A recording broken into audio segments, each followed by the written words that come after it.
say, kids, what time is it?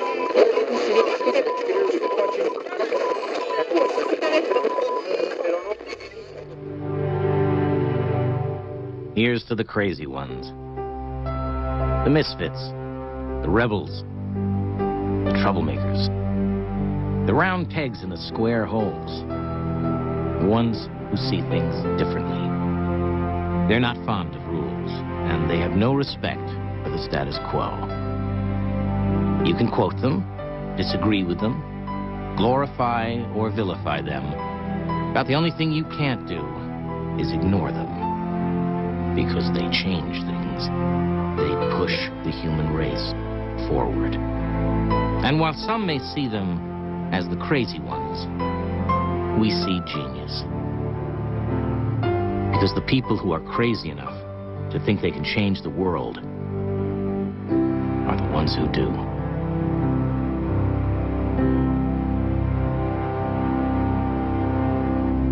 Well, there was a familiar face at the end of that. Hey everybody, it's Keith here from GeekTime TV. I hath returned from quite an unplanned hiatus. It's been a rough couple of months for several reasons that I will not get into. But one of the things that's been chapping my rear end this week is what's going on with Elon Musk and Twitter and Tim Cook at Apple. I used to be, just to tee this up before we get into the video, well, first, thank you for all you subscribers who are still with us and hanging on, probably checking once in a while going, what happened to these guys? We'll be back. We'll be back. Please be patient with us. If you're new to the channel, please do subscribe. It'll help us be back more often. So anyway, I used to be, just to give you a little bit of a backstory, I used to be a die-hard Mac guy, an Apple guy.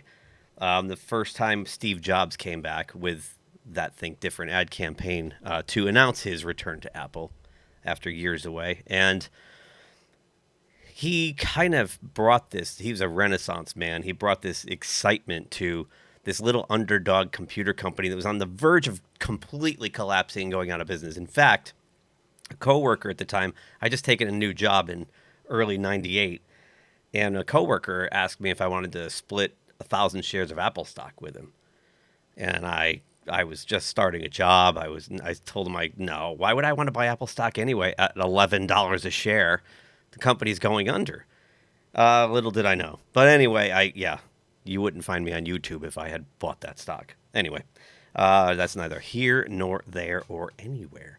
But ever since Steve Jobs died, and even toward the end of his run, when it was obvious he wasn't quite in charge anymore, you saw the company begin to, as someone put it to me, turn into just a mainstream cult. The product line just became very also-ran. I mean, I don't care how cute the packaging is and how nice their little designs look. The bottom line is you're overpaying for what they're peddling. And ever since Tim Cook has taken over, they haven't really innovated like they used to. They make incremental updates to existing products and call it new.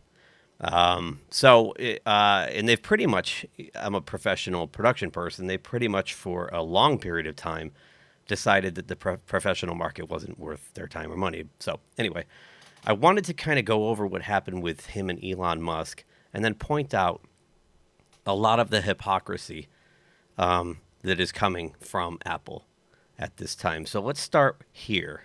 So we all know by now, this being it's Saturday, December 3rd, when I'm recording this.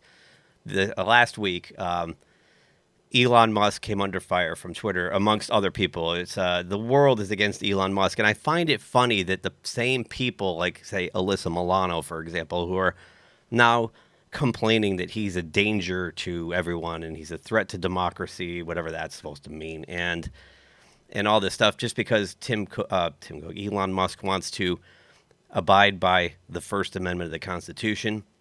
And unless you're egregiously breaking the law or threatening someone with violence, you should be able to say what you want to say on his platform. And I, for one, stand behind that. So the hero of the left, the hero of the Go Green movement with Tesla and SpaceX is now under fire for that simple idea that he wants to be a constitutionalist. So Apple stopped advertising suddenly. So Elon tweeted out, Apple has mostly stopped advertising on Twitter. Do they hate free speech in America? Followed by what's going on, Tim Cook. You can find that on Twitter. He also claimed concurrently that Tim Cook and Apple was suddenly going to pull Twitter off their app store without giving him any explanation. So it says here that Twitter owner Elon Musk claimed Monday in a series of tweets that Apple had threatened to remove the Twitter app from the App Store as part of his new app moderation process. Apple has threatened to withhold Twitter from its App Store, but won't tell us why, Musk tweeted. So this set off a domino effect where Apple claiming the moral high ground here should be looked at a little deeper. And something happened this week where Apple decided to limit its airdrop feature in China after protesters were using it to pass information back and forth to get around the internet shutdowns and censorship brought in by the CCP. Today we celebrate the first glorious anniversary of the Information Purification Directives. We have created, for the first time in all history, a garden of pure ideology, where each worker may bloom, secure from the pests, obeying contradictory laws. Unification of laws is more powerful a weapon than any fleet or army on earth. We are one people, with one will, one resolve, one cause. Our enemies shall talk themselves to death, and we will bury them with their own confusion.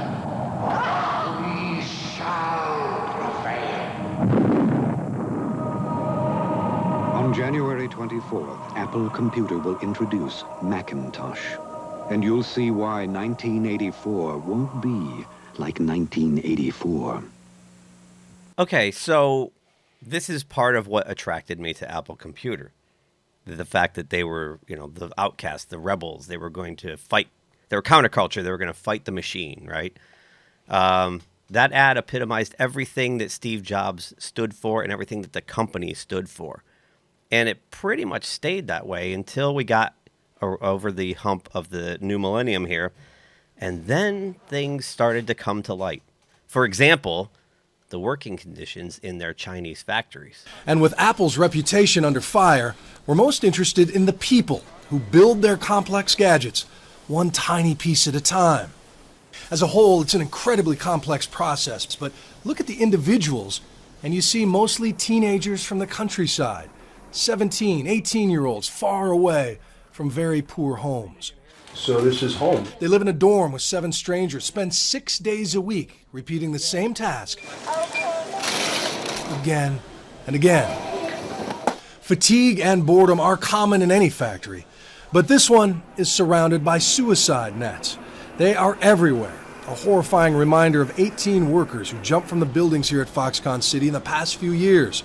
The suicide rate in this massive company is lower than average in China, but after people jumped in such a sobering cluster, Foxconn opened a counseling center and raised starting wages about 25 cents an hour. I wonder, though, if it wasn't for the spate of suicides. Did it take something that severe to make you rethink how you treated your workers here? I think absolutely. What we are facing are changing in a much rapid pace than we could have anticipated in the past.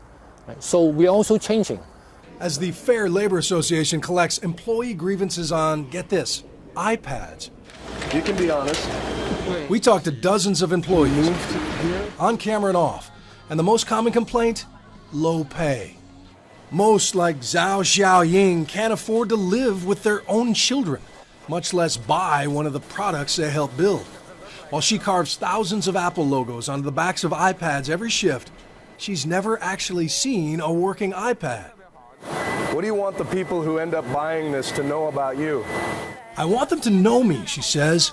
I want them to know we put a lot of effort into this product, and when they use it, please use it with care. So, horrible working conditions, people being paid, minuscule wages, living in dorms 7 or 8 to a room. That one woman they pointed out hasn't seen her children. She can't see her children. It's awful. faceless workers building these overpriced products that you people here, a lot of you, maybe some of you even watching, who are anti-America, the systemic racism and systemic inequality and all this nonsense, tweeting from these Apple products. Oh, by the way, just remember about the capitalism that allows you to make these statements. Try being one of these people over there at the Foxconn factory. So it's clear that Apple is aligning with the CCP in order to turn massive profits for their products, and I don't think they really care. I mean, those nets were installed in cooperation with Apple to prevent the suicides. They're not really doing much to make conditions better for these people. This has gone on to this day, and it's pretty common knowledge if you do a little research.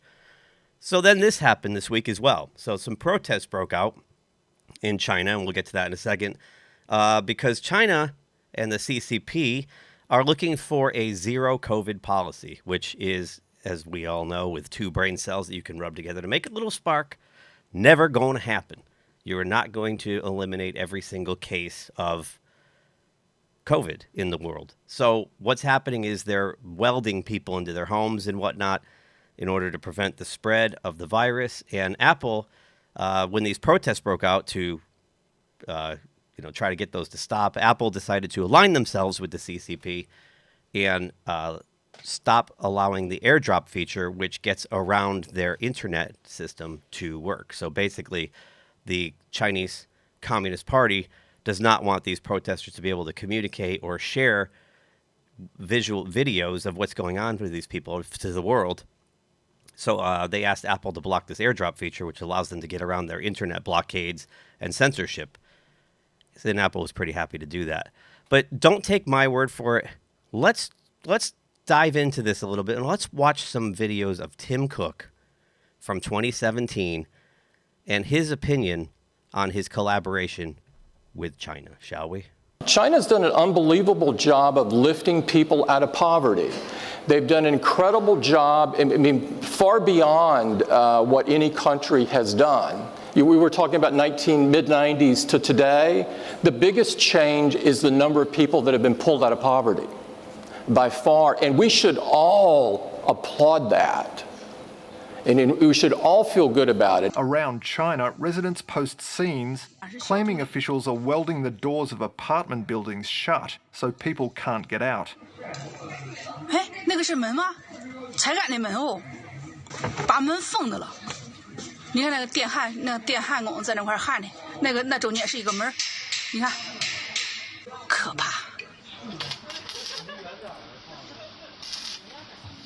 把门洞都焊死了，不让出屋了。下一个就是我们6号楼了。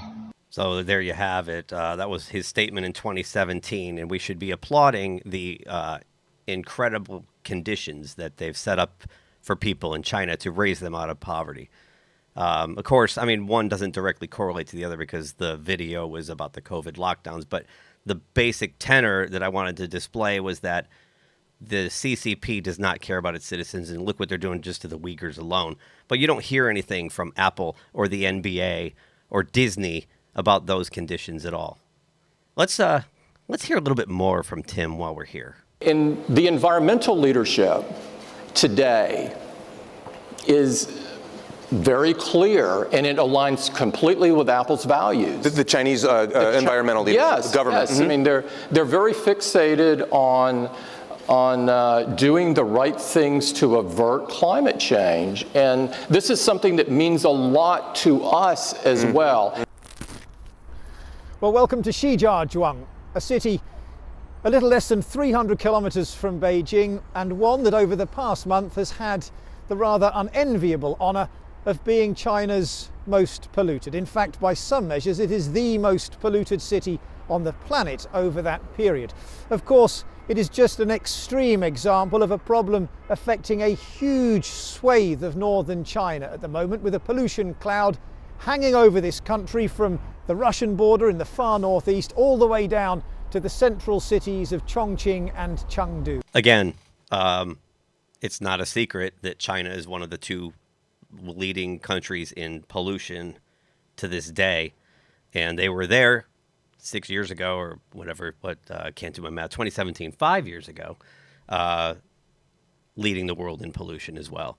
So, but, you know, Apple with their we're all green, we're environmentally conscious, we're on board with global warming or climate change are full of crap because they're giving a complete hall pass. Not only that, Tim Cook actually said they're leading. He said they're leading in the environment. What we always try to do is find the areas where you can work together, find the areas of commonality, and then the things that you disagree with, take time to understand how somebody sees it. And if I'm going to get criticized for that, then so be it. The big tech giant blocked China's users from accessing its critical airdrop feature earlier this month. It would have made it easier for protesters to share important info and bypass Beijing's online censorship. Chinese police have reportedly been stopping people and checking their phones for foreign apps. And Florida Governor Ron DeSantis is ripping Apple for colluding with China.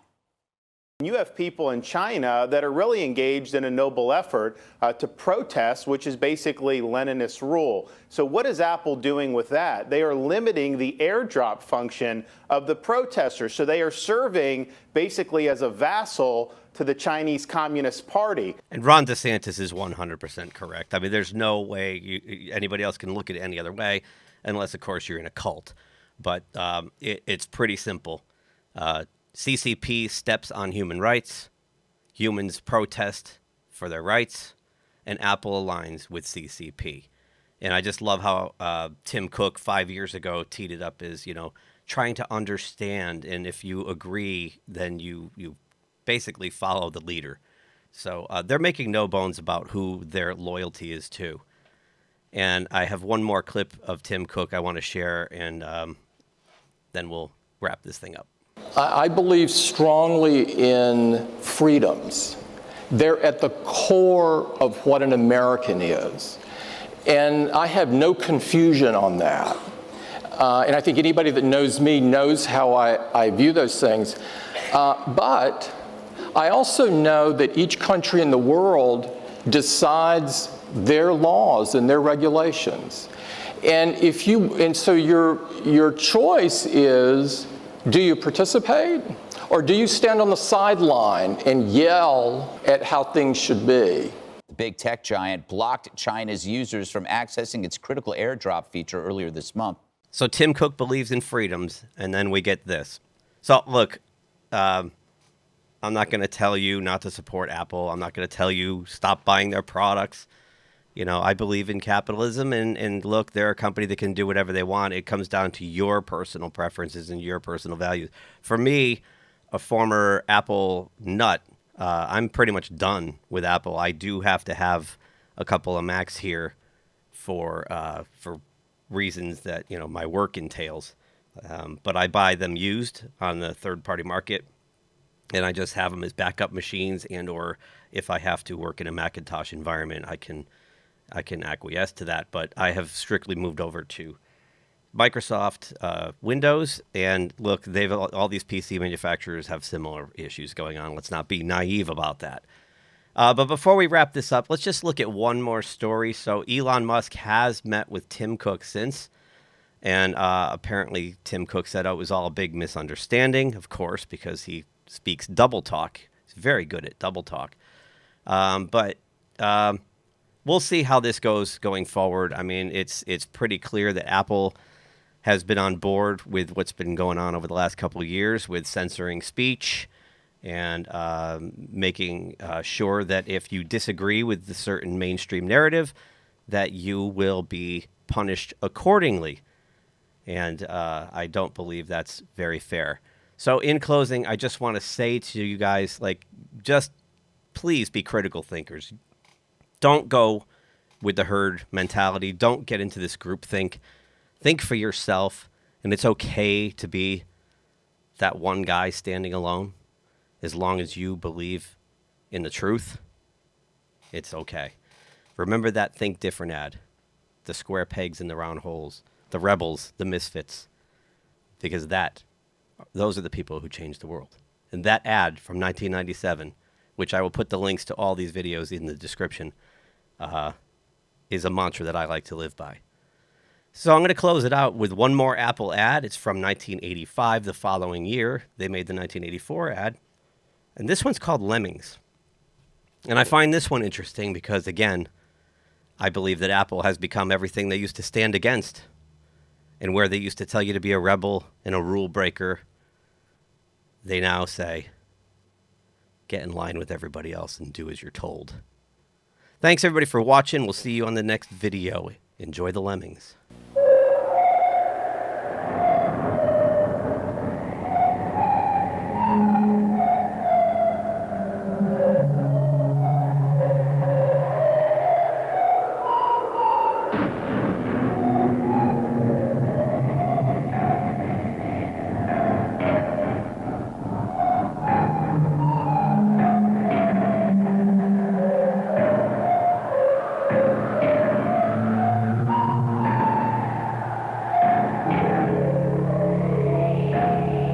On January 23rd, Apple Computer will announce the Macintosh Office.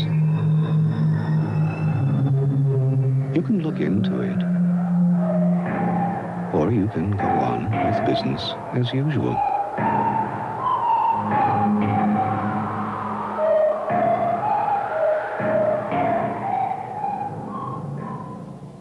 If you enjoyed this video, please give us a thumbs up below. Also, please subscribe to GeekTime TV. It really helps us grow the channel. And make sure you hit that bell icon in order to receive notifications every time we drop new content here. You can also check us out on social media on Twitter, Facebook, and Instagram at GeekTimeNet. Thanks again for watching. We will see you soon. Say, kids, what time is it?